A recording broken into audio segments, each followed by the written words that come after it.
Hi guys. I couldn't figure out why my WebEx isn't working, so I resulted into recording it on my phone. So I wanted to say hi and introduce myself first. I'm Madeline Wallace, and I'm going to be talking about vaping and nicotine use and prevention in adolescents and types of regulations, enforcements, and school interventions relating to the policy brief. So here we go.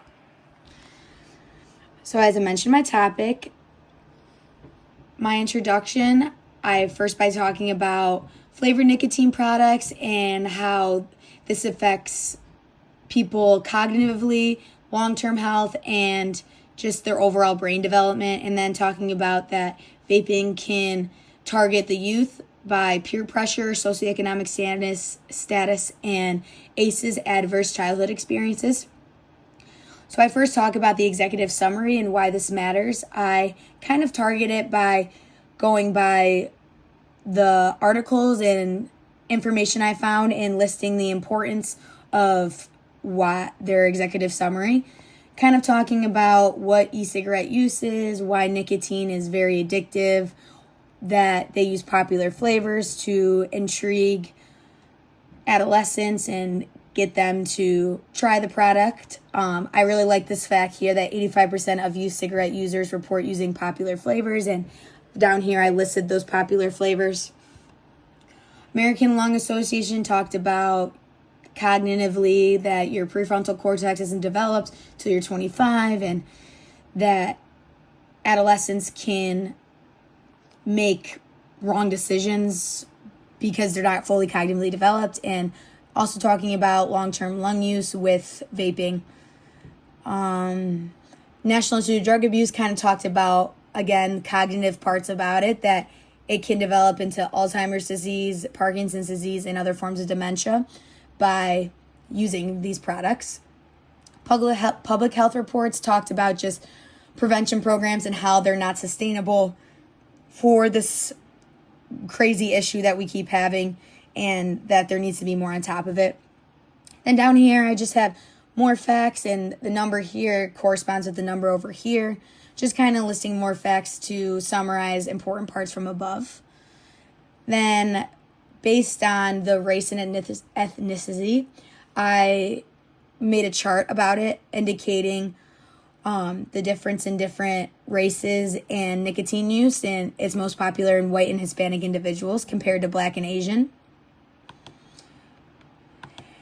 As we move forward, I also highlighted that gender, males are more likely to use nicotine products. It's not a lot different, but the facts show that it's 2% higher in males and females. Then we go into what are the risks of nicotine use, and my information again talks about that using nicotine use can go into using cigarette use, increasing the exposure of toxic and chemical inhalation, talking about that your heart can be in effect. I really like this quote: nicotine exposure during adolescence can lead to long-term increase in blood pressure and other cardiovascular effects. If you're already have this in your family, it can make it even higher. It also talks about lung damage and your oxygen delivery into your important organs as you age by having this nicotine aerosols in your system. It can cause chronic bronchitis, asthma, coughing and wheezing, and irreversible lung damage. This also talks about, again, the vaping products and the flavors and how this socioeconomic class gets targeted by these flavors. Again, AAP publications talking about weak enforcements and how children can still get products even though there is regulations on it, meaning that the regulations aren't strong enough. I indicated here developmental factors, listing some key ones, and negative outcomes, listing key ones just to catch the reader's attention. And then I found these facts with a heads up, puff for puff, 1 Juul pod packs a nicotine punch of 20 cigarettes, which is crazy. Teens who vape are 4 times more likely to give regular smoking a shot. And starting nicotine young might help the odds of Alzheimer's. Then I go into critique of current policy, critiquing disposable flavors and enforcement mechanisms, and implementation being inconsistent, and loopholes in the regulation, policy gaps, and goals, limited access to the policy, reduce exposure to flavor products, and funding is through federal health initiatives and public health grants, and that the advertising has lots of gaps. Policy recommendations, just these informations talking about what we can do to implement better recommendations for society and how the ones are weak now, but these facts will help us to develop better policy. And then last, my real world insight with Cassie McCauley. She's a dean of students at Stevenson High School in Lincolnshire, just talking about her effects of nicotine and vaping with adolescents, what she thinks we should change, and that she totally supports the information from above that I researched.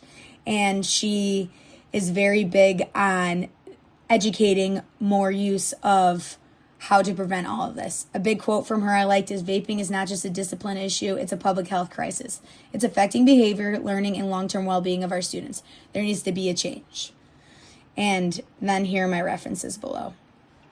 Overall, I really enjoyed researching this policy and understanding the effects it has on adolescents. There needs to be a big change in the world, and I'm excited to see what the world has in store and how this change will occur.